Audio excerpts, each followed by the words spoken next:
Justice Najafi साहब का ज़िक्र हुआ, नूर मुकद्दम केस का ज़िक्र हुआ, और बाकर नजफी साहब ने गो के सज़ा के हक़ में उन्होंने फ़ैसला दिया था, वो भी उसी हक़ में थे कि उसको सज़ा मिलनी चाहिए।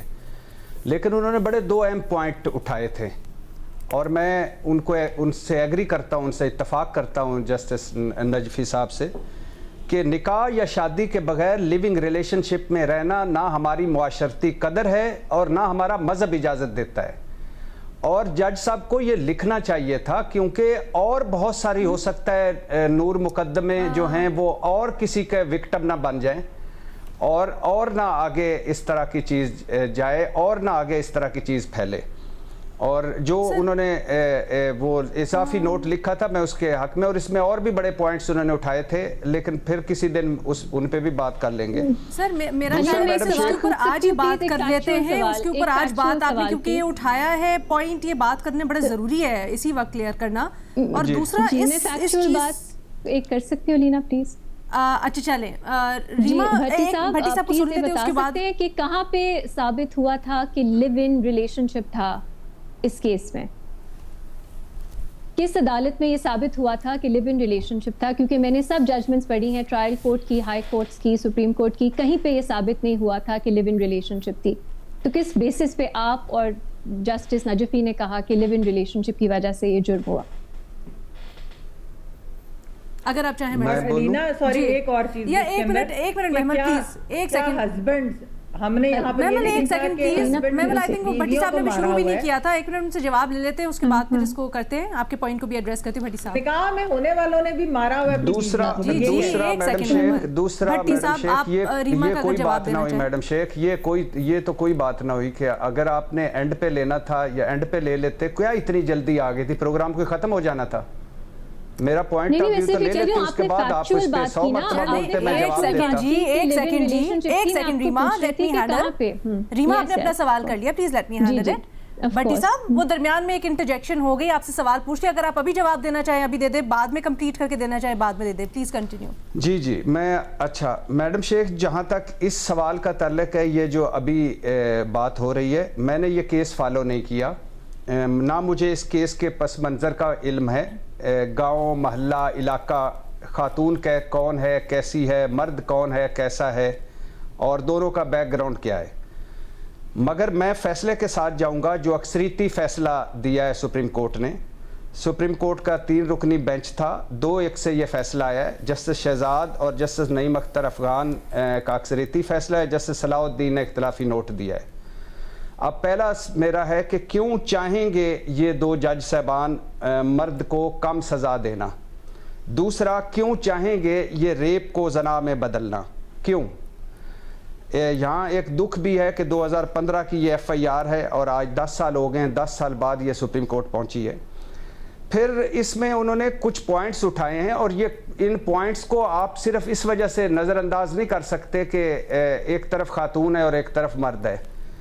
7 माह बाद FIR आई और उसके बाद वो जो उन्होंने उठाया कि सुबह 5:30 बजे जंगल में बंदूक या पिस्तौल या असलही कर लें कि ज़ोर पर ज़्यादती की, खातून इस मखसूस वक्त पर आएगी, ये मुल्ज़म को कैसे मालूम था? इस पर इस्तगासा खामोश है। मुतासरा खातून के कपड़े बतौर सबूत पेश नहीं किए गए। वाक़या रिहायशी इलाके के करीब पेश आया, खातून ने क्यों शोर ना मचाया, किसी को मदद के लिए क्यों ना बुलाया?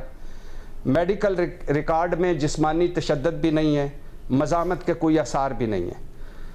मैडम शेख, मान लेते हैं और मैं इस पे अक्सर बात करता हूँ कि ये समाजी खौफ भी होता है, असले पर मज़ामत नहीं भी होती है, क्योंकि जब आपके सामने अचानक असला कोई निकाल ले तो उस वक़्त ये 1 सेकंड का होता है, कोई मज़ामत करता है, कोई नहीं करता। और ख़वातीन के साथ जो कुछ हो रहा है, हमेशा उस पर मैंने बात की है, जुल्म होता है बहुत पहले स्टेप से लेकर आखिरी स्टेप तक। लेकिन ये अदम मज़ाहमत को रजामंदी नहीं समझा जा सकता, ये किसने कहा है? और दूसरा, क्या इसी मुआशरे में मर्द खातून का ताल्लुक होता है? हमने ये भी देखा है, किसी मुआशरे में मर्द और खातून का ताल्लुक होता है, लड़के लड़की का ताल्लुक होता है, सब कुछ रजामंदी से चल रहा होता है, फिर किसी मसले किसी मामले पर झगड़ा होता है और फिर रेप और जना का मुकदमा हो जाता है। क्या इस मुआशरे में मर्दों के कोई हकूक नहीं है? क्या मर्दों को नहीं फंसाया जा सकता इस मुआशरे में? क्या मर्दों को नहीं फंसाया जाता इस मुआशरे में?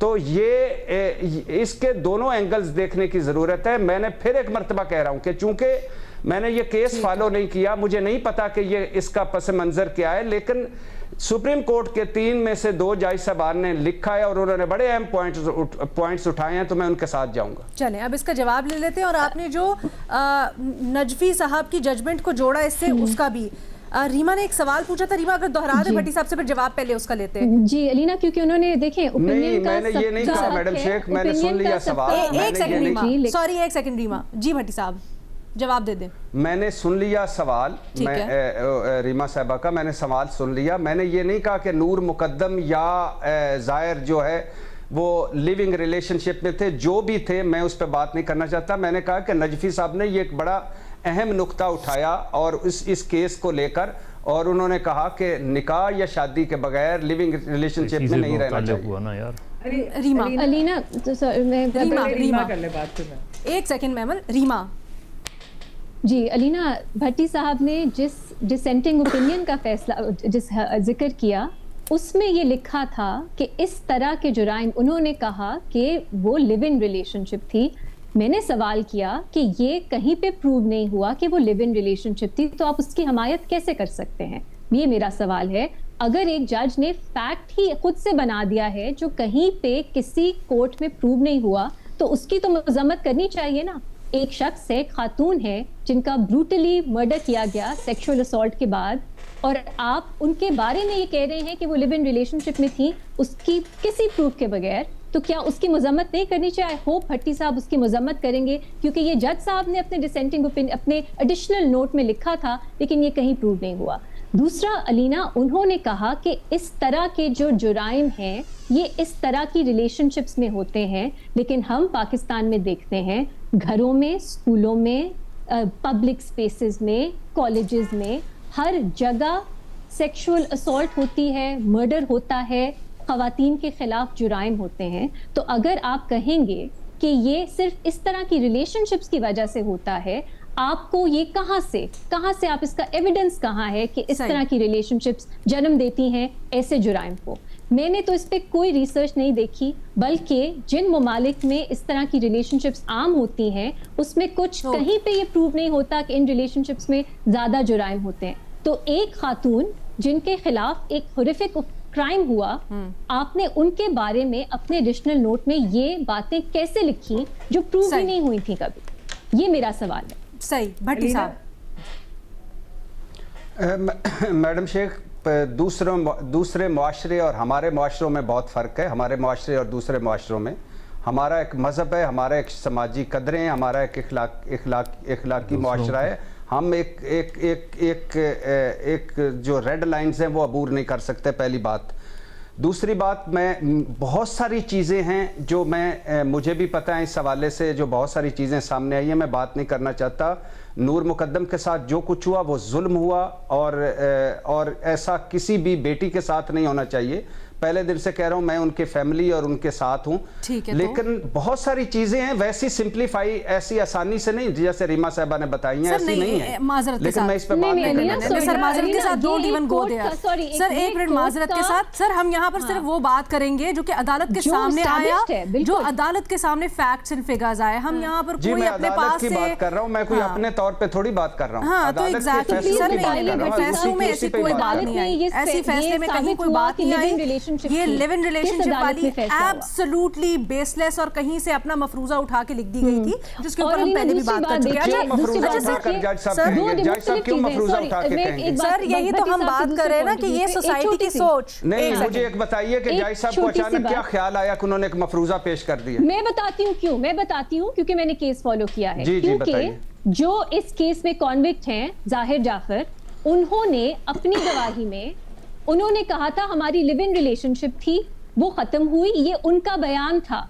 जो बाकी उसका हर तरह से वो डिस्प्रूव हुआ। उन्होंने कहा एक ड्रग पार्टी थी, वहां पे मैं ड्रग्स लिए हुए थे, मुझे बांध दिया गया, मुझे तो कुछ पता नहीं था। मैं जब होश में आया तो मैंने देखा कि उनका मर्डर हो चुका था, वो सामने थी।